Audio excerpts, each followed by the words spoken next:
السلام علیکم ورحمۃ اللہ۔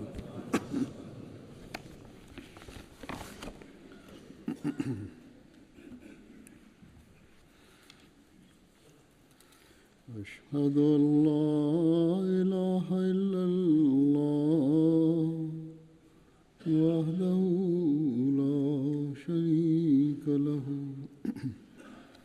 وأشهد أن محمدا عبده ورسوله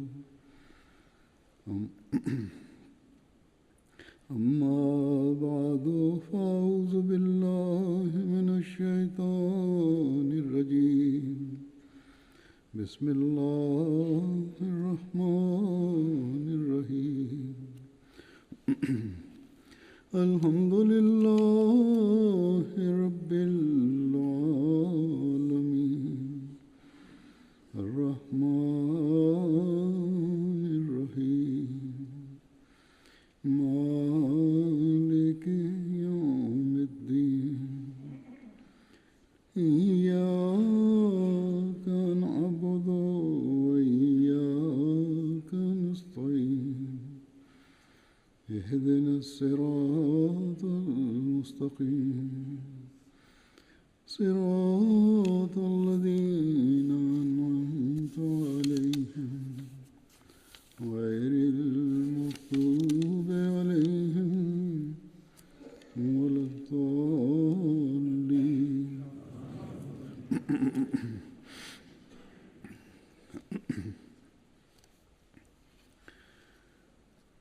قرآن کریم میں نمازوں کی ادائیگی کی طرف کئی جگہ توجہ دلائی گئی ہے۔ کہیں نمازوں کی حفاظت کا حکم ہے، کہیں اس میں باقاعدگی اختیار کرنے کا حکم ہے، کہیں اس کے وقت پر ادائیگی کا حکم ہے، اور پھر اس کے لیے اوقات بھی بتا دیے کہ نماز کی ادائیگی کے لیے فلاں فلاں اوقات ہیں جن پر مومن کو عمل کرنا چاہیے، اس کی پابندی کرنی چاہیے۔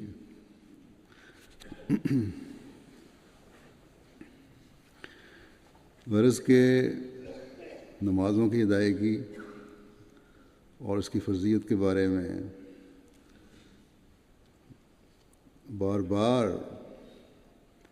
خدا تعالیٰ نے ایک مومن کو تلقین فرمائی، اور سب سے بڑھ کر یہ فرمایا کہ انسانی پیدائش کا مقصد ہی عبادت ہے، جیسا کہ اللہ تعالیٰ فرماتا ہے کہ وما خلقت الجن والانس الا لیعبدون، کہ جن و انس کی پیدائش کا مقصد ہی عبادت ہے، لیکن انسان اس مقصد کو پہچانتا نہیں اور اس سے دور ہٹا ہوا ہے۔ حضرت مسیح موعود علیہ الصلوۃ والسلام ایک جگہ فرماتے ہیں کہ اللہ تعالیٰ نے تمہاری پیدائش کی اصل غرض یہ رکھی ہے کہ تم اللہ تعالیٰ کی عبادت کرو، مگر جو لوگ اس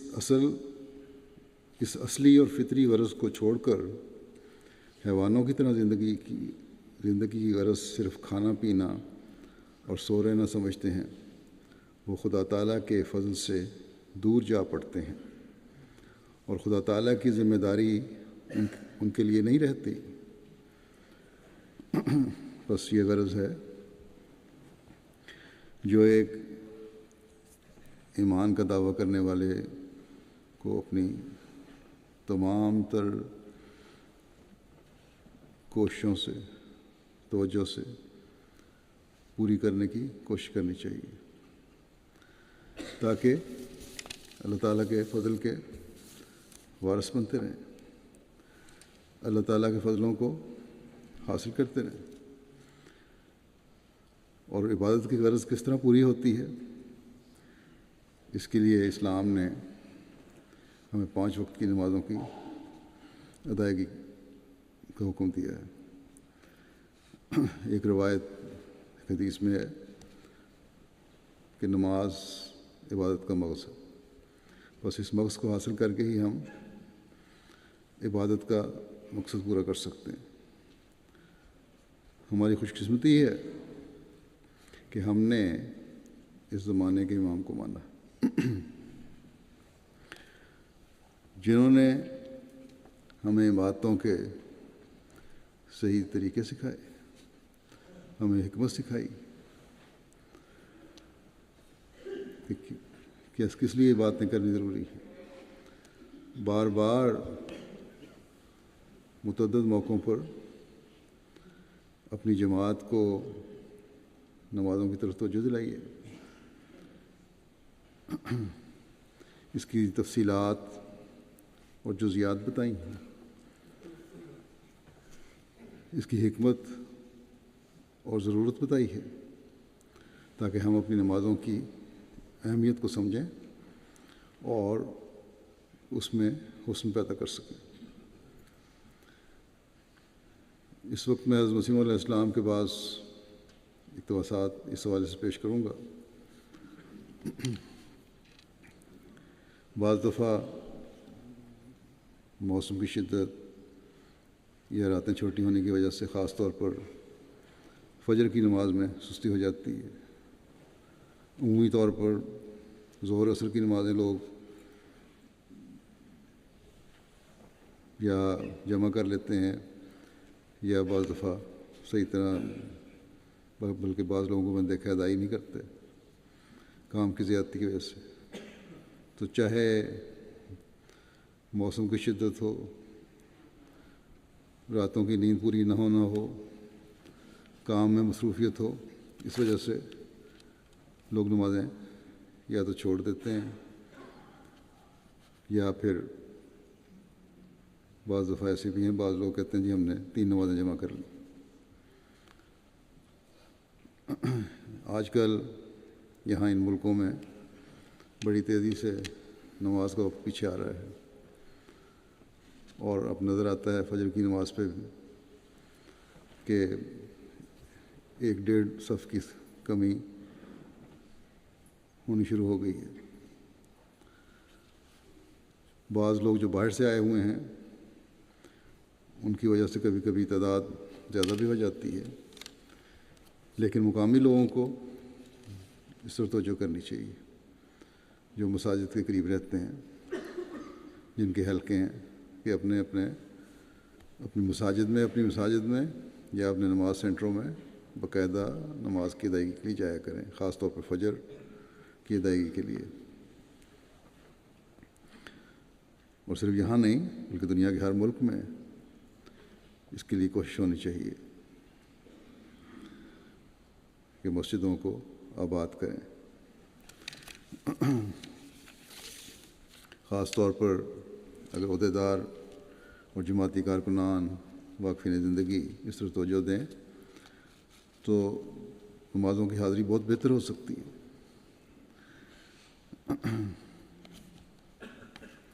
نمازوں کو باقاعدہ اور التزام سے پڑھنے کے بارے میں حضرت اقدس مسیح علیہ السلام جگہ فرماتے ہیں۔ ایک مجلس میں آپ نے فرمایا کہ نمازوں کو باقاعدہ التزام سے پڑھو۔ بعض لوگ صرف ایک ہی نماز کو پڑھ لیتے ہیں۔ وہ یاد رکھیں کہ نمازیں معاف نہیں ہوتی، یہاں تک کہ پیغمبروں تک کو معاف نہیں ہوئیں۔ ایک حدیث میں آیا ہے کہ رسول اللہ صلی اللہ علیہ وسلم کے پاس ایک نئی جماعت آئی، انہوں نے نماز کی معافی چاہی کہ ہماری مصروفیات ہیں، کام کی زیادتی ہے، ہمیں نماز معاف کر دیں۔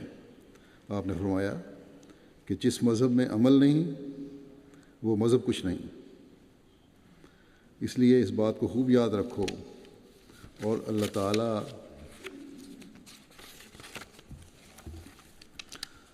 کے احکام کے مطابق اپنے عمل کر لو۔ اللہ تعالیٰ فرماتا ہے کہ اللہ تعالیٰ کے نشانوں میں سے ایک یہ بھی نشان ہے کہ آسمان اور زمین اس کے امر سے قائم رہ سکتے ہیں۔ بعض دفعہ وہ لوگ جن کی طبیعت کی طرف مائل ہیں کہا کرتے ہیں کہ نیچری مذہب قابل اتباع ہے، کیونکہ اگر حفظ صحت کے اصولوں پر عمل نہ کیا جائے تو تقویٰ اور طہارت سے کیا فائدہ ہوگا؟ دنیا دار اس بات کی طرف کرتے ہیں کہ بہت سارے اصول ہیں، ان پر عمل کرنا چاہیے جو دنیاوی اصول ہیں، اگر وہ ہوں صحت کے بارے میں مثلاً اس چیزوں پہ عمل کرنا ہے، اگر اس پہ عمل نہیں کرو گے صحت نہیں ہوگی، وہ تقویٰ اور طہارت کس طرح قائم رہ سکتی ہے اور کیا اس کا فائدہ ہے تقویٰ صرف قائم رکھنے کا؟ حضرت مسلم فرماتے ہیں کہ واضح رہے کہ اللہ تعالیٰ کے نشانوں میں سے یہ بھی ایک نشان ہے کہ بعض وقت ادویات بیکار رہ جاتی ہیں اور حفظ صحت کے اسباب بھی کسی کام نہیں آ سکتے، نہ دوا کام آ سکتی ہے نہ طبیب حاذق، لیکن اگر اللہ تعالیٰ کا امر ہو تو الٹا سیدھا ہو جایا کرتا ہے۔ بس اللہ تعالیٰ کا فضل اصل چیز ہے، یہ کسی کا خیال غلط ہے کہ صحت ہے تو سب کچھ ہے، یا فلاں فلاں کام کرنے سے صحت قائم رہے گی، یا بیمار ہوں گا تو فلاں دوائی لینے سے صحت ہو جائے گی۔ یہ سب چیزیں جو ہیں یہ اللہ تعالیٰ کے حکم سے چلتی ہیں، اور اللہ تعالیٰ کا حکم اگر نہیں ہوگا تو سب بیکار ہے۔ بس جس کے حکم سے یہ سب چیزیں چل رہی ہیں اس کے آگے ہمیں جھکنے کی ضرورت ہے، اس کی عبادت کی ضرورت ہے، اس سے تعلق پیدا کرنے کی ضرورت ہے۔ بس نمازیں جہاں مقصد پیدائش کو پورا کرنے کے لیے ضروری ہیں وہاں ہمیں آفات اور مشکلات سے بھی بچاتی ہیں، کیونکہ اللہ تعالیٰ کے حضور جھک کے بہت ساری کام ایسے ہیں جو بظاہر ناممکن ہوتے ہیں، لیکن اللہ سے تعلق ہو تو ممکن بن جاتے ہیں۔ بس جو کچھ ہوتا ہے اللہ تعالیٰ کے حکم کے مطابق ہوتا ہے، اس لیے اللہ تعالیٰ کے فضلوں کو سمیٹنے کی زیادہ سے زیادہ کوشش کرنی چاہیے۔ مسیح موعود علیہ السلام ایک جگہ فرماتے ہیں کہ اصل بات یہی ہے کہ خدا جو چاہتا ہے کرتا ہے، ویرانے کو آبادی اور آبادی کو ویرانہ بنا دیتا ہے۔ دیکھو شہر بابل کے ساتھ کیا کیا، جس جگہ انسان کا منصوبہ تھا کہ آبادی ہو وہاں مشیت یزدی سے ویرانہ بن گیا اور الوؤں کا مسکن ہو گیا، اور جس جگہ انسان چاہتا تھا کہ ویرانہ ہو وہ دنیا بھر کے لوگوں کا مرجع ہو گیا، یعنی مکہ خانہ کعبہ۔ بس خوب یاد رکھو کہ اللہ تعالیٰ کو چھوڑ کر دوا اور تدبیر پر بھروسہ کرنا حماقت ہے۔ اپنی زندگی میں ایسی تبدیلی پیدا کر لو کہ معلوم ہو کہ گویا نئی زندگی ہے۔ استغفار کی کثرت کرو۔ جن لوگوں کو کثرت اشغال دنیا کے باعث کم فرصتی ہے ان کو سب سے زیادہ ڈرنا چاہیے، جو سمجھتے ہیں کہ دنیا کے مشاغل ہمیں بہت ہیں، مصروفیات بہت ہیں اور فرصت نہیں عبادتوں کی، نمازوں کی، ان کو سب سے زیادہ ڈرنا چاہیے۔ ملازمت پیشہ لوگوں سے اکثر فرائض خداوندی فوت ہو جاتے ہیں، اس لیے مجبوری کی حالت میں ظہر و عصر اور مغرب و عشاء کی نمازوں کا جمع کر کے پڑھ لینا جائز ہے۔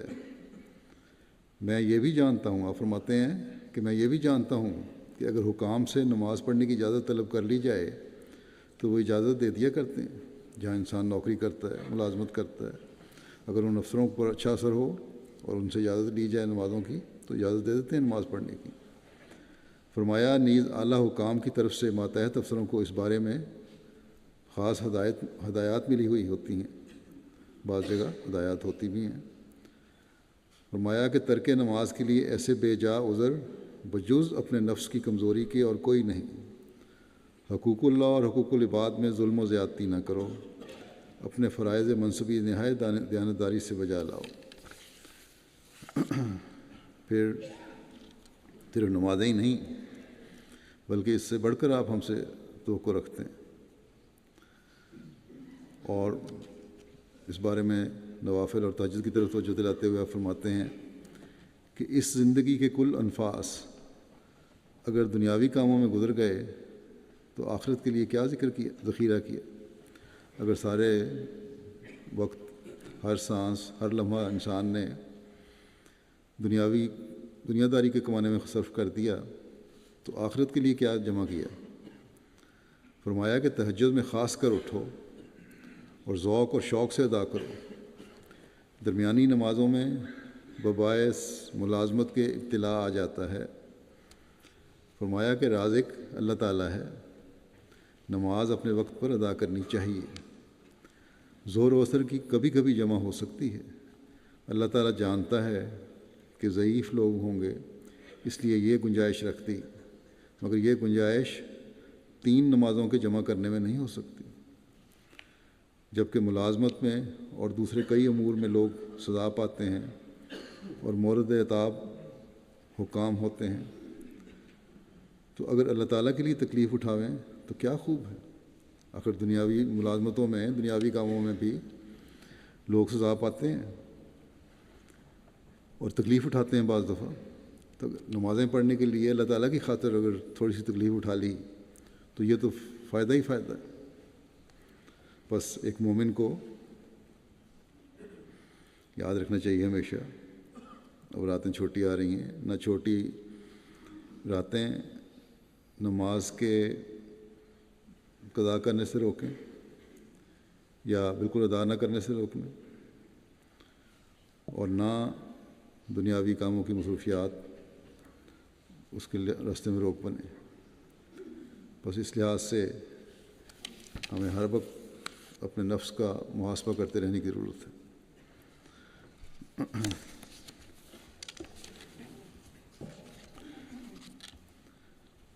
ہم میں سے بہت سے نماز ایک فرض سمجھ کر ادا تو کرتے ہیں، لیکن اس کی حقیقت کو صحیح طور پر نہیں جانتے۔ اس کی وضاحت فرماتے ہوئے ایک موقع پر حضرت مسیح موعود علیہ السلام نے فرمایا کہ نماز کیا ہے؟ یہ خاص دعا ہے، مگر لوگ اس کو بادشاہوں کا ٹیکس سمجھتے ہیں، مجبوری سے دے رہے ہیں، ادا کر رہے ہیں، گویا کہ ٹیکس لگا ہوا ہے۔ نادان اتنا نہیں جانتے کہ بھلا خدا تعالیٰ کو ان باتوں کی کیا حاجت ہے، اس کے غنائے ذاتی کو اس بات کی کیا حاجت ہے کہ انسان دعا، تسبیح اور تحلیل میں مصروف ہے، بلکہ اس میں انسان کا اپنا ہی فائدہ ہے کہ وہ اس طریق پر اپنے مطلب کو پہنچ جاتا ہے۔ فرمایا مجھے یہ دیکھ کر بہت افسوس ہوتا ہے کہ آج کل عبادات اور تقوی اور دینداری سے محبت نہیں ہے۔ اس کی وجہ ایک عام زہریلا اثر رسم کا ہے۔ اسی وجہ سے اللہ تعالیٰ کی محبت سرد ہو رہی ہے، اور عبادت میں جس قسم کا مزہ آنا چاہیے وہ مزہ نہیں آتا۔ دنیا میں کوئی ایسی چیز نہیں جس میں لذت اور ایک خاص حظ اللہ تعالیٰ نے نہ رکھا ہو۔ فرمایا کہ جس طرح پر ایک مریض ایک عمدہ سے عمدہ خوش ذائقہ چیز کا مزہ نہیں اٹھا سکتا اور وہ اسے تلخ یا بالکل پھیکا سمجھتا ہے، بعض منہ بدمزہ ہو جاتا ہے بیماری کی وجہ سے، اسی طرح وہ لوگ جو عبادت الہی میں حظ اور لذت نہیں پاتے، ان کو اپنی بیماری کا فکر کرنا چاہیے، کیونکہ جیسا میں نے ابھی کہا ہے دنیا میں کوئی ایسی چیز نہیں ہے جس میں خدا تعالیٰ نے کوئی نہ کوئی لذت نہ رکھی ہو۔ اللہ تعالیٰ نے بنی نوع انسان کو عبادت کے لیے پیدا کیا، تو پھر کیا وجہ ہے کہ اس عبادت میں اس کے لیے لذت اور سرور نہ ہو؟ ایک طرف اللہ تعالیٰ فرماتا ہے کہ میں نے پیدا ہی عبادت کے لیے کیا ہے، پھر اس میں کوئی لذت بھی نہیں رکھی۔ فرمایا کہ لذت اور سرور تو ہے، مگر اس سے حظ اٹھانے والا بھی تو ہو، اس سرور سے کوئی حاصل کرنے والا بھی تو ہو۔ اللہ تعالیٰ فرماتا ہے کہ وما خلقت الجن والانس الا لیعبدون۔ اب انسان جب کہ عبادت ہی کے لیے پیدا ہوا ہے، ضروری ہے کہ عبادت میں لذت اور سرور بھی درجہ غایت کا رکھا ہو۔ اس بات کو ہم اپنے روز مرہ کے مشاہدے اور تجربے سے خوب سمجھ سکتے ہیں۔ ہر کام میں اللہ تعالیٰ نے لذت سرور رکھا ہے، اور روزمرہ کے جو کام ہیں ان سے اس کا پتہ چلتا ہے، مشاہدے میں آتی ہیں باتیں۔ کہ فرمایا کہ مثلاً دیکھو اناج اور تمام خوردنی اور نوشیدنی اشیاء جو بھی کھانے والی چیزیں ہیں انسان کے لیے پیدا ہوئی ہیں، تو کیا ان سے وہ ایک لذت اور حظ نہیں پاتا؟ بڑے مزیدار کھانے پکے ہوں، بڑا مزہ آتا ہے۔ کیا اس ذائقے، مزے اور احساس کے لیے اس کے منہ میں زبان موجود نہیں؟ کیا وہ خوبصورت اشیاء دیکھ کر نباتات ہوں یا جمادات، حیوانات ہوں یا انسان حظ نہیں پاتا؟ کھانے کا مزہ بھی لیتا ہے، خوبصورتی کا مزہ بھی اس کو آنکھوں کے ذریعے سے لطف اٹھاتا ہے خوبصورت چیز دیکھ کے۔ کیا دل خوشکن اور سریلی آوازوں سے اس کے کان محظوظ نہیں ہوتے؟ کان رکھیں اللہ تعالیٰ نے، اور کانوں میں سریلی آوازیں پہنچیں تو اس سے دل خوش ہوتا ہے۔ پھر کیا کوئی دلیل اور بھی اس امر کے اس بات کے لیے مطلوب ہے کہ عبادت میں لذت نہیں؟ ان ساری چیزوں میں تو لذت ہے، ان سے تو سرور ہوتا ہے جو اللہ تعالیٰ نے پیدا کی، لیکن عبادت میں اگر لذت نہیں ہے تو یہ کس طرح ہو سکتا ہے؟ یہ ساری باتیں اس بات کا ثبوت ہیں کہ یقیناً عبادت میں بھی اللہ تعالیٰ نے لذت رکھی ہے۔ فرمایا کہ اللہ تعالیٰ فرماتا ہے کہ ہم نے عورت اور مرد کو جوڑا پیدا کیا اور مرد کو رغبت دی ہے۔ اب اس میں زبردستی نہیں بلکہ ایک لذت بھی دکھلائی ہے۔ اگر محض توالد و تناسل ہی مقصود بذات ہوتا تو مطلب پورا نہ ہو سکتا۔ فرمایا خدا تعالیٰ کی علت غائب بندوں کا پیدا کرنا تھا، اور اس سبب کے لیے ایک تعلق عورت مرد میں قائم کیا، اور ضمناً اس میں ایک حظ رکھ دیا جو اکثر نادانوں کے لیے مقصود بذات ہو گیا۔ بعض لوگ دنیا دار صرف یہی سمجھتے ہیں کہ یہی ہمارا مقصد ہے۔ فرمایا کہ اسی طرح سے خوب سمجھ لو کہ عبادات میں کوئی بوجھ اور ٹیکس نہیں، اس میں بھی ایک لذت اور سرور ہے، اور یہ لذت اور سرور دنیا کی تمام لذتوں اور تمام حظوظ نفس سے بالا تر اور بلند ہے۔ اور فرماتے ہیں کہ جیسے ایک مریض کسی عمدہ سے عمدہ خوش ذائقہ غذا کی لذت سے محروم ہے، اسی طرح پر ہاں ٹھیک ایسا ہی وہ کم بخت انسان ہے جو عبادت الہی سے لذت نہیں پا سکتا۔ اگر ایک مریض ایک اچھی غذا اپنے مرض کی وجہ سے، بیماری کی وجہ سے، منہ کڑوا ہونے کی وجہ سے اس کو پسند نہیں آتی، اس کا ذائقہ محسوس نہیں ہوتا، تو اس کا مطلب یہ نہیں کہ کھانا خراب ہے، اس کا مطلب یہ ہے کہ وہ مریض ہے۔ اسی طرح جو نماز اور عبادت سے حظ نہیں اٹھاتا، اس کا مطلب یہ نہیں کہ نمازوں میں حظ نہیں ہے یا لطف نہیں رکھا، اللہ تعالیٰ نے رکھا ہے، لیکن انسان کی اپنی طبیعت، بیماری، بدذوقی اس سے لطف نہیں اٹھاتی۔ بس ہمیں ایسی باتوں کی تلاش کرنی چاہیے جس میں لذت و سرور ہو، نہ کہ صرف ایک بوجھ سمجھ کر گلے سے اتارا جائے۔ جب ایسی صورت ہوگی تو پھر جیسا کہ میں نے کہا، بعض لوگ لمبی راتوں میں تو فجر کی نماز پہ آ جاتے ہیں، اب چھوٹی راتیں ہوں تو فجر کی نماز پہ آنا چھوڑ دیتے ہیں، ان کی پھر توجہ اس طرف رہے گی تاکہ سرور حاصل ہو، اور باقی نمازوں کی ادائیگی کا بھی خیال رہے گا۔ پھر لذت و سرور کے مضمون کو مزید بیان فرماتے ہوئے ایک جگہ حضرت مسیح موعود علیہ السلام فرماتے ہیں کہ غرض میں دیکھتا ہوں کہ لوگ نمازوں میں غافل اور سست اس لیے ہوتے ہیں کہ ان کو اس لذت و سرور سے اطلاع نہیں جو اللہ تعالیٰ نے نماز کے اندر رکھا ہے، اور بڑی بھاری وجہ اس کی یہی ہے کہ اس کو یعنی کہ ان کو پتہ نہیں اس کا۔ پھر شہروں اور گاؤں میں تو اور بھی سستی اور غفلت ہوتی ہے۔ 150واں حصہ بھی تو پوری مستعدی اور سچی محبت سے اپنے مولا حقیقی کے حضور سر نہیں چکاتا۔ پھر سوال یہی پیدا ہوتا ہے کہ کیوں ان کو اس لذت کی اطلاع نہیں، اور نہ کبھی انہوں نے اس مزے کو چکھا۔ اور مذہب میں ایسے احکام نہیں ہیں۔ کبھی ایسا ہوتا ہے کہ ہم اپنے کاموں میں مبتلا ہوتے ہیں اور مؤذن اذان دے دیتا ہے، پھر وہ سننا بھی نہیں چاہتے، گویا ان کے دل دکھتے ہیں۔ یعنی اذان کی آواز سنی تو سننا بھی نہیں چاہتے کہ وہ اب تو نماز پہ جانا پڑے گا، یا توجہ ہی نہیں دیتے۔ یہ لوگ بہت ہی قابل رحم ہیں۔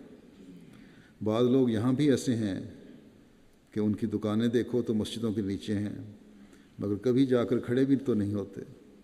بس میں یہ کہنا چاہتا ہوں کہ خدا تعالیٰ سے نہایت سوز اور ایک جوش کے ساتھ یہ دعا مانگنی چاہیے کہ جس طرح پھلوں اور اشیاء کی طرح طرح کی لذتیں عطا کی ہیں، نماز اور عبادت کا بھی ایک بار مزہ چکھا دے۔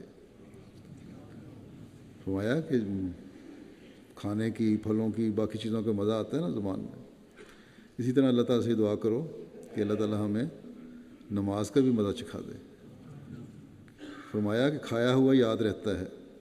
دیکھو اگر کوئی شخص کسی خوبصورت کو ایک سرور کے ساتھ دیکھتا ہے تو وہ اسے خوب یاد رہتا ہے، اور پھر اگر کسی بدشکل اور مکروہ حیت کو دیکھتا ہے تو اس کی ساری حالت بات بار اس کے مجسم ہو کر سامنے آ جاتی ہے۔ خوبصورتی بھی یاد رہتی ہے، بدصورتی بھی یاد رہتی ہے۔ ہاں اگر کوئی تعلق نہ ہو تو کچھ یاد نہیں رہتا۔ اسی طرح بے نمازوں کے نزدیک نماز ایک تاوان ہے کہ ناحق صبح اٹھ کر سردی میں وضو کر کے خواب راحت چھوڑ کر کئی قسم کی آسائشوں کو کھو کر پڑھنی پڑتی ہے۔ اصل بات یہ ہے کہ اسے بیزاری ہے، وہ اس کو سمجھ نہیں سکتا۔ اس لذت اور راحت سے جو نماز میں ہے اس کو اطلاع نہیں ہے، پھر نماز میں لذت کیوں کر حاصل ہو؟ فرمایا کہ میں دیکھتا ہوں کہ ایک شرابی اور نشے باز انسان کو جب سرور نہیں آتا تو وہ پے در پے پیالے پیتا جاتا ہے، یہاں تک کہ اس کو ایک قسم کا نشہ آ جاتا ہے۔ دانش مند اور بزرگ انسان اس سے فائدہ اٹھا سکتا ہے۔ یہ جو نصیحت ہے، یہ نمونہ جو ہے نشے باز کا بھی، اس سے بھی ایک عقلمند انسان فائدہ اٹھا سکتا ہے، اور وہ یہ کیا فائدہ اٹھائے کہ نماز پر دوام کرے اور پڑھتا جائے۔ مزہ آتا ہے یا نہیں آتا، اس کوشش میں ہو کہ مجھے مزہ آئے، اللہ تعالیٰ سے دعا بھی کرے اور باقاعدگی اختیار کرے، پڑھتا جائے یہاں تک کہ اس کو سرور آ جاوے۔ اور جیسے شرابی کے ذہن میں ایک لذت ہوتی ہے جس کا حاصل کرنا اس کا مقصود بالذات ہوتا ہے، اسی طرح سے ذہن میں اور ساری طاقتوں کا رجحان نماز میں اسے سرور کا حاصل کرنا ہو، اور پھر ایک خلوص اور جوش کے ساتھ کم از کم اس نشے باز کے اضطراب اور قلق و کرب کی مانند ہی ایک دعا پیدا ہو کر وہ لذت حاصل ہو، ایک کرب پیدا ہو، ایک قلق پیدا ہو، اس کی وجہ سے دعا ہو۔ تو فرمایا کہ میں کہتا ہوں اور سچ سچ کہتا ہوں کہ یقیناً وہ لذت حاصل ہو جائے گی۔ پھر نماز پڑھتے وقت ان مفاد کا حاصل کرنا بھی ملحوظ ہو جو اس سے ہوتے ہیں، اور احسان پیش نظر رہے۔ فرمایا کہ ان الحسنات یذہبن السیئات، کہ نیکیاں بدیوں کو زائل کر دیتی ہیں، پس ان حسنات کو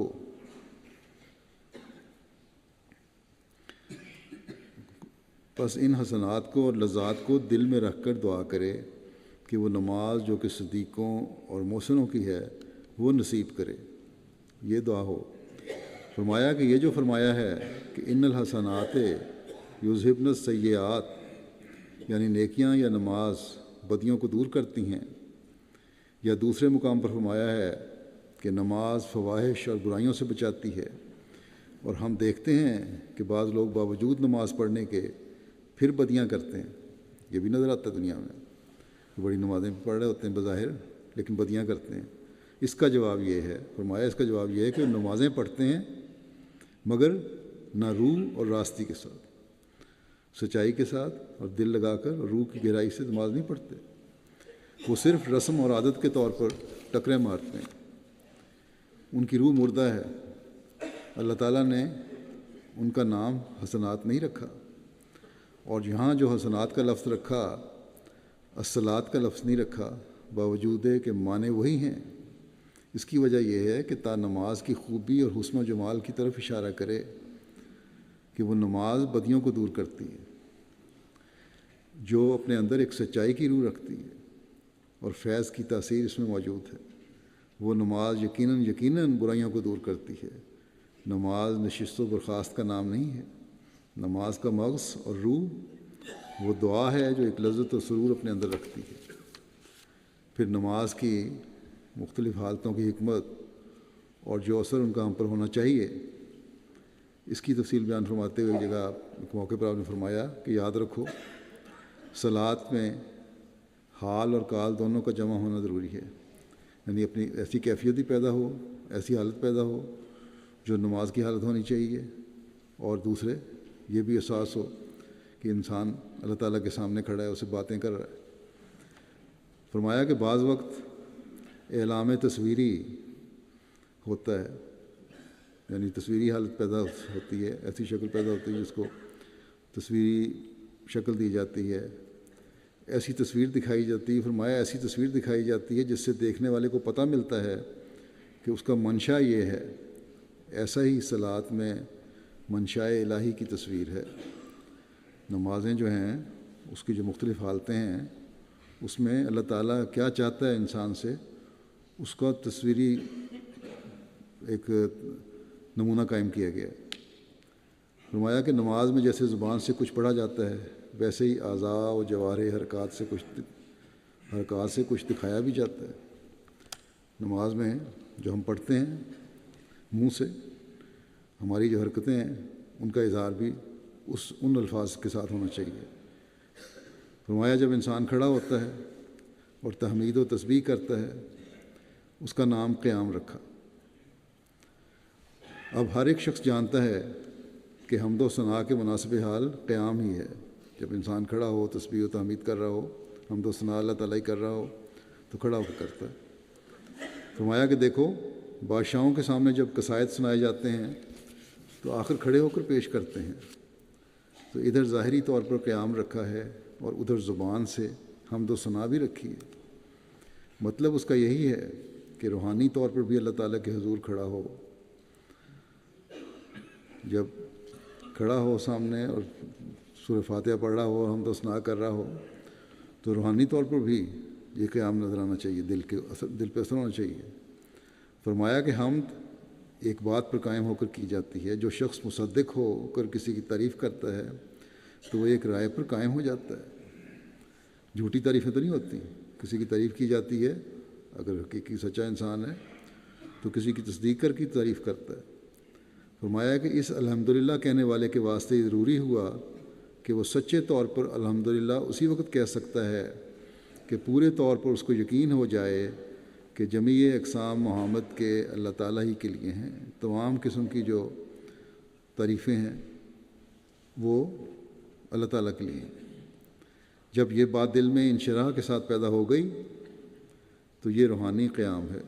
جب دل میں پیدا ہو جائے گی یہ بات کہ سب تعریفیں اللہ تعالیٰ کے لیے ہیں، وہی سب تعریفوں کے قابل ہے اور اسی کی تعریف کرنی چاہیے، اور اس کے علاوہ کوئی اور دوسرا نہیں جس کی تعریف کی جائے، تو یہ صرف ہاتھ باندھ کے کھڑا ہونا نہیں قیام، بلکہ یہ روحانی قیام ہو جائے گا پھر، کیونکہ دل اس پر قائم ہو جاتا ہے اور پھر سمجھا جاتا ہے کہ وہ کھڑا ہے، حال کے موافق کھڑا ہو گیا تاکہ روحانی قیام نصیب ہو۔ یہ اس کی حالت ہے، جو دلی حالت ہے، اس کے مطابق کھڑا ہو گیا۔ پھر رکوع میں سبحان ربی العظیم کہتا ہے۔ قاعدے کی بات ہے کہ جب کسی کی عظمت مان لیتے ہیں تو اس کے حضور جھکتے ہیں۔ عظمت کا تقاضا ہے کہ اس کے لیے رکوع کرے، پس سبحان ربی العظیم زبان سے کہا اور حال سے جھکنا دکھا دیا۔ زبان نے اللہ تعالیٰ کی عظمت کا اظہار کیا، اس کی پاکیزگی بیان کی، اور اس کے ساتھ ہی انسان رکوع میں چلا گیا، جھک گیا۔ یہ اس قول کے ساتھ حال دکھایا، یعنی وہ بات منہ سے نکلی اور ساتھ ہی حالت جب طاری ہو گئی وہ جھکنے کی تھی، رکوع کی تھی۔ پھر تیسرا قول ہے سبحان ربی الاعلیٰ۔ اعلیٰ افضل و تفضیل ہے، یعنی فضیلت دینے کی عملی شکل ہے، یہ سجدہ کی حالت ہے، مطلب ہے یا اظہار ہے، فضیلت کا اعلیٰ ترین اظہار ہے۔ یہ بالذات سجدہ کو چاہتا ہے۔ جب یہ اعلیٰ ترین اظہار ہو اللہ تعالیٰ کی فضیلت بیان کرنے کا، اس کی پاکیزگی بیان کرنے کا اور بڑائی بیان کرنے کا، تو یہ پھر اس چیز کو چاہتی ہے کہ سجدہ کیا جائے، اللہ تعالیٰ کے حضور بالکل جھک جایا جائے۔ اس لیے اس کے ساتھ حالی تصویر سجدے میں گرنا ہے۔ اب ظاہری تصویر اس کی یہ ہوگی حالت کہ سجدے میں گر جائے انسان۔ اس اقرار کے مناسب حال ہیئت فی الفور اختیار کر لی۔ یعنی جب اللہ تعالیٰ کی پاکیزگی اور اس کا اعلیٰ ہونا اور اس کی سب پر فضیلت کا دل سے اقرار کیا تو ساتھ ہی زمین پر سجدہ ماتھا ٹکا دیا. یہ اس کی اختیار ہے، یہ حالت جو ہے اس کا اظہار ہے. فرمایا کہ اس کال کے ساتھ 3 حال جسمانی ہیں. ایک تصویر اس کے آگے پیش کی گئی، ہر ایک قسم کا قیام بھی کیا گیا ہے. زبان جو جسم کا ٹکڑا ہے اس نے بھی کہا اور وہ شامل ہو گئی. تیسری چیز اور ہے، وہ اگر شامل نہ ہو تو نماز نہیں ہوتی. وہ کیا ہے؟ وہ قلب ہے، دل ہے. اس کے لیے ضروری ہے کہ قلب کا قیام ہو. اللہ تعالیٰ اس پر نظر رکھ کر کے دیکھے کہ در حقیقت وہ حمد بھی کرتا ہے اور کھڑا بھی ہے، اور روح بھی کھڑا ہوا حمد کرتا ہے. جسم ہی نہیں بلکہ روح بھی کھڑا ہے. یعنی کہ دل سے کی حالت بھی اللہ تعالیٰ تو دل کی حالت جانتا ہے. اس کو پتہ لگ رہا ہے کہ جسم کے ساتھ روح بھی کھڑی حمد کر رہی ہے یا جھک رہی ہے یا سجدہ کر رہی ہے.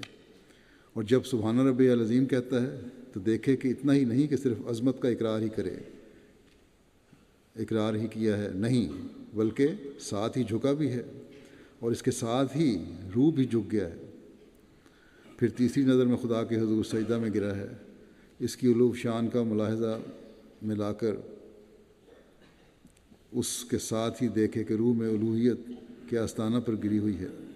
روح بھی گر جائے ساتھ ہی، یعنی کہ دل بھی اسی طرح سجدے میں چلا جائے. غرض یہ حالت جب تک پیدا نہ ہو لے اس وقت تک مطمئن نہ ہو، کیونکہ یقیمون الصلاۃ کے معنی یہی ہیں. اگر یہ سوال ہو کہ یہ حالت پیدا کیوں کر ہو، کس طرح پیدا کی جائے، تو اس کا جواب اتنا ہی ہے کہ نماز پر مداومت کی جائے، باقاعدگی اختیار کرو نمازیں پڑھنے میں، اور وساوس اور شبہات سے پریشان نہ ہو. نماز پڑھتے ہوئے وسوسے بھی آتے ہیں، شبہات بھی پیدا ہوتے ہیں، ان سے پریشان نہ ہو بلکہ باقاعدگی سے نمازیں پڑھتے چلے جاؤ. ابتدائی حالت میں شکوک و شبہات سے ایک جنگ ضرور ہوتی ہے.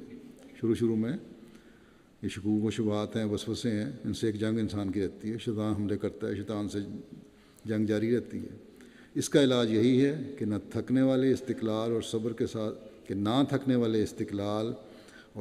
ساتھ لگا رہے اور خدا تعالیٰ سے دعائیں مانگتا رہے.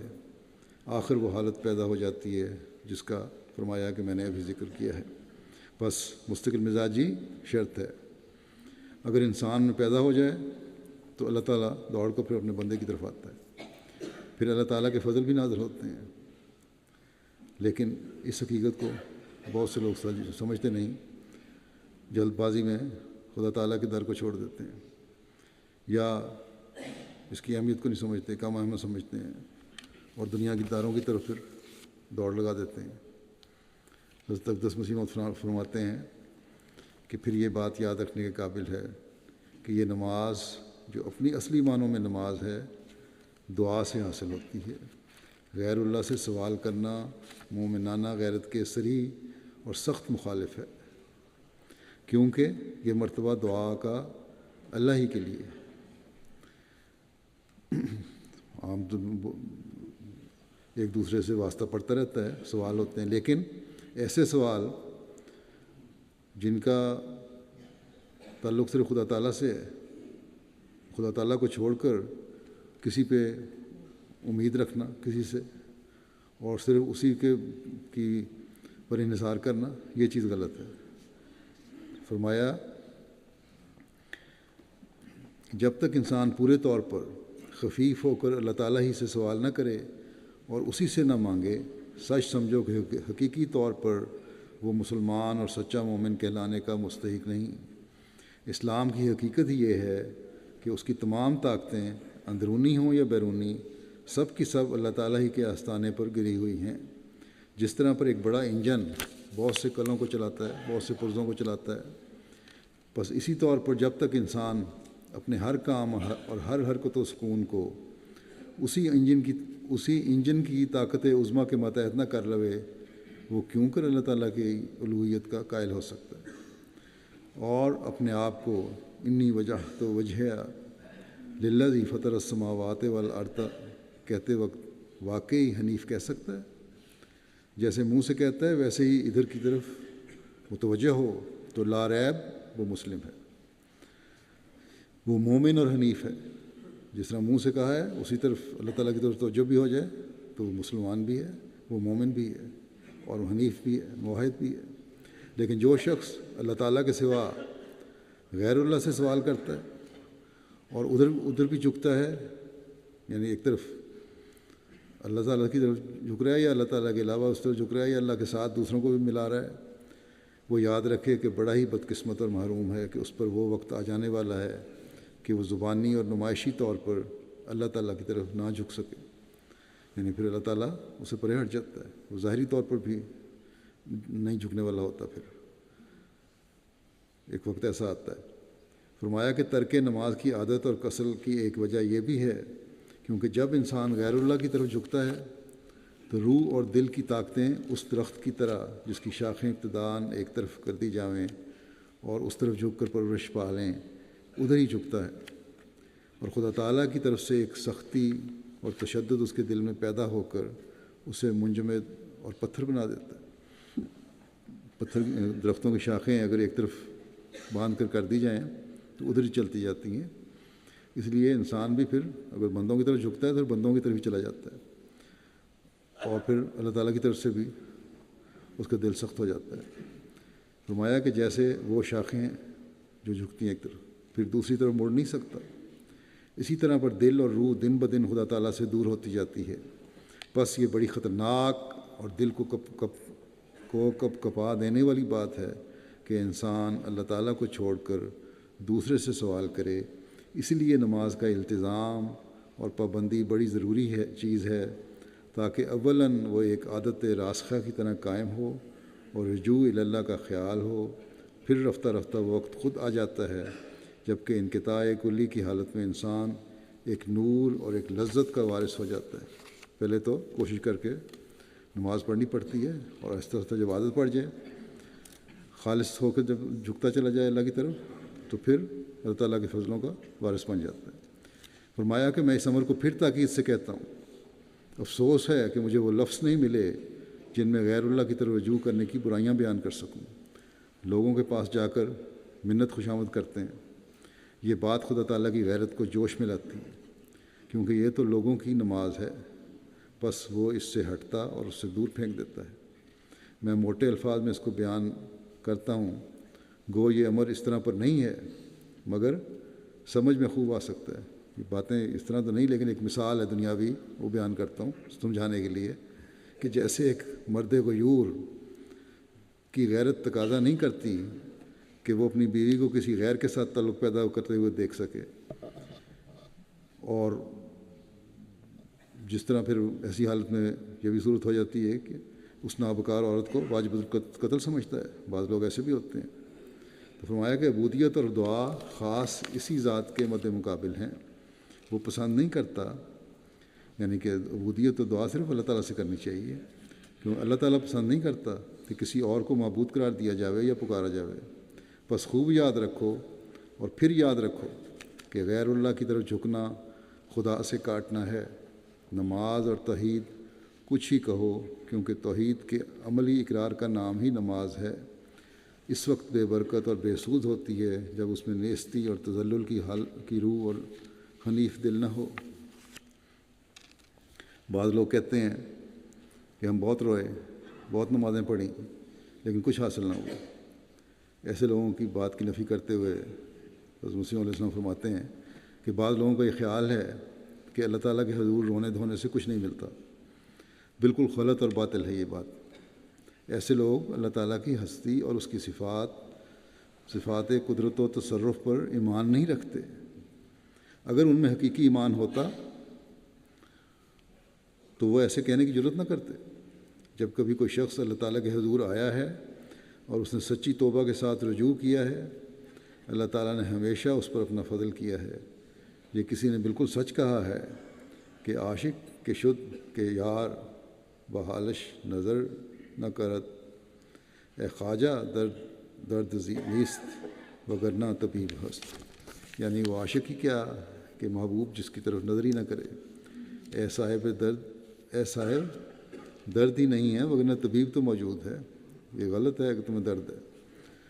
خدا تعالیٰ تو چاہتا ہے کہ تم اس کے حضور پاک دل لے کر آؤ صرف شرط اتنی ہے کہ اس کے مناسب حال اپنے آپ کو بناؤ.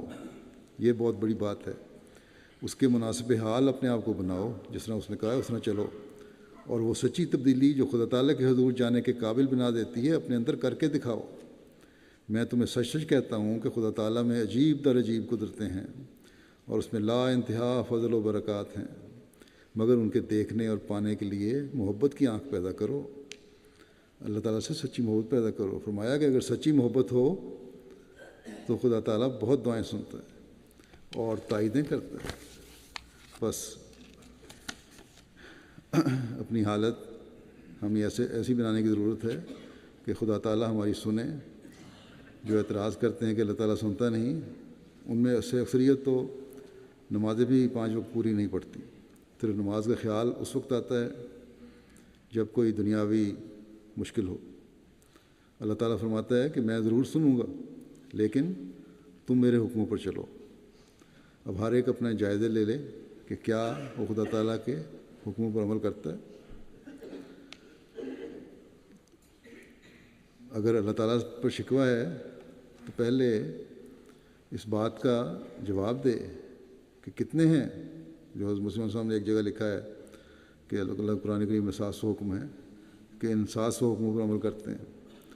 اگر صرف یہی مقابلہ کرنا ہے تو پھر وہاں بھی مقابلہ آ گیا.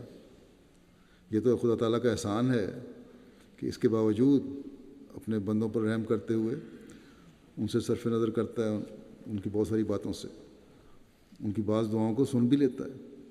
کئی لوگ ہیں جو شاید نمازیں باقاعدہ بھی نہیں پڑھنے والے، لیکن ان کی دعائیں بات سنی گئیں. تو یہ اللہ تعالیٰ کا احسان ہے. بلکہ اللہ تعالیٰ تو دعاؤں کے بغیر ہی اپنی دوسری صفات کے تحت ان کی ضروریات پوری کر دیتا ہے. بس شکوہ کرنے کا تو کوئی مقام ہی نہیں ہے. بس ہمیں اللہ تعالیٰ حکموں پر چلنے کی کوشش کرنی چاہیے اور اس کے مطابق اپنی عبادتوں اور نمازوں اور دوسرے فرائض کو ادا کرنے کی کوشش کرنی چاہیے. حضرت مسیح علیہ السلام فرماتے ہیں کہ جب تک انسان کامل طور پر توحید پر کاربند نہیں ہوتا، اس میں اسلام کی محبت اور عظمت قائم نہیں ہوتی. نماز، فرمایا کہ نماز کی لذت اور سرور اسے حاصل نہیں ہو سکتا. مدار اسی پر ہے کہ جب تک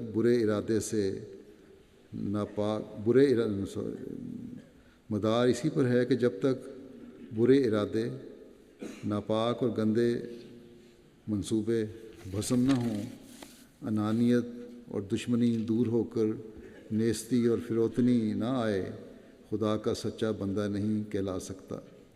فرمایا کہ عبودیت کاملہ کے سکھانے کے لیے بہترین معلم اور افضل ترین ذریعہ نماز ہے. اگر صحیح کامل عبودیت حاصل کرنی ہے تو اس کے لیے بہترین سکھانے والی چیز جو ہے، معلم جو ہے، وہ نماز ہے.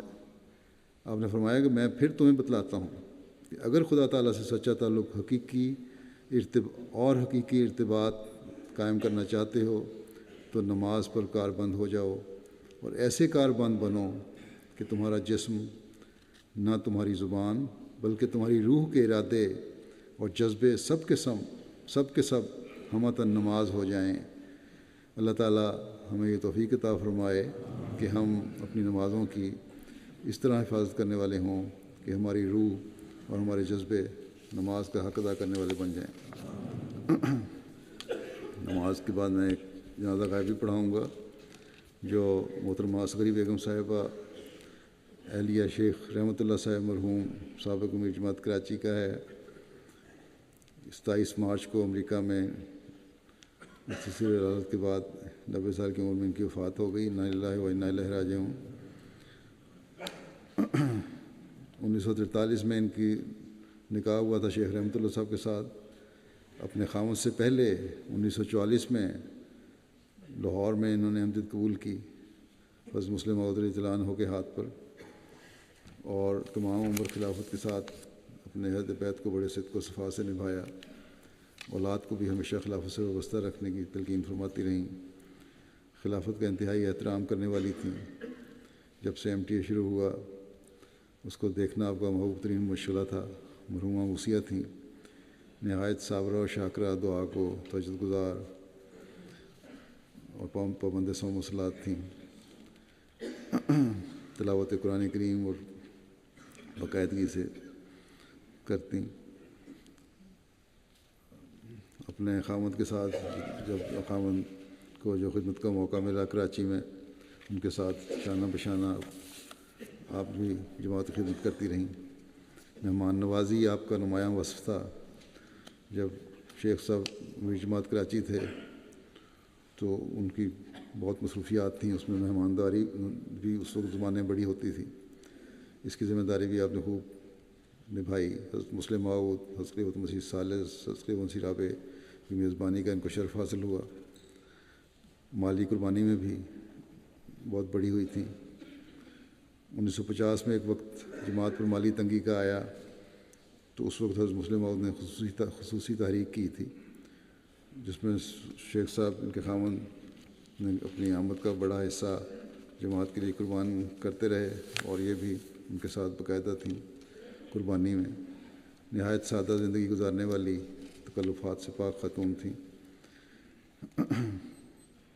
ان کے بچے لکھتے ہیں، بیٹے ان کے، کہ اکثر خلیفۃ المسیح کی خدمت میں دعا کا خط لکھنے کی بچوں کو تلقین کرتی رہتی تھی۔ آپ نے پیچھے 5 بیٹے اور 2 بیٹیاں اور 43 نواسیاں اور پوتے پوتیاں چھوڑے ہیں۔ آپ کے ایک بیٹے مکرم ڈاکٹر نسیم رحمۃ اللہ صاحب نائب امیر جماعت امریکہ ہیں، اور جو ویب سائٹ ہے ہماری alislam.org اس کے انچارج بھی ہیں۔ اسی طرح آپ کے داماد رحمانی صاحب یہاں رہتے تھے، اس وقت رہتے ہیں، ان کی سیکٹری وسیعت بھی رہے ہیں بڑا لمبا عرصہ۔ ان کی بیگم جمیلہ رحمانی بھی اپنے حلقے کی سیکٹری مال اور دوسرے خدمات رہی ہیں، خدمت کرتی رہی ہیں، کر رہی ہیں۔ ایک بیٹے ان کے فرحت اللہ شیخ صاحب نائب امیر فیصل آباد شہر پاکستان میں ہیں۔ اللہ تعالیٰ مرحومہ کے درجات بلند فرمائے اور ان کی اولاد اور نسلوں کو بھی جماعت اور خلافت سے وابستہ رکھے۔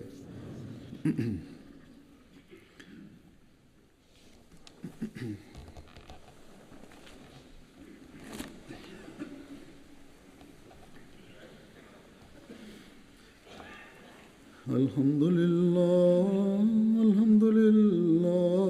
نحمده ونستعينه ونستغفره ونؤمن به ونتوكل عليه ونعوذ بالله من شرور أنفسنا ومن سيئات أعمالنا، من يهده الله فلا مضل له ومن يضلل فلا هادي له، ونشهد أن لا إله إلا الله ونشهد أن محمدا عبده ورسوله۔ عباد الله رحمكم الله، إن الله يأمر بالعدل والإحسان وإيتاء ذي القربى وينهى عن الفحشاء والمنكر والبغي يعظكم لعلكم تذكرون۔ اذكروا الله يذكركم وادعوه يستجب لكم ولذكر الله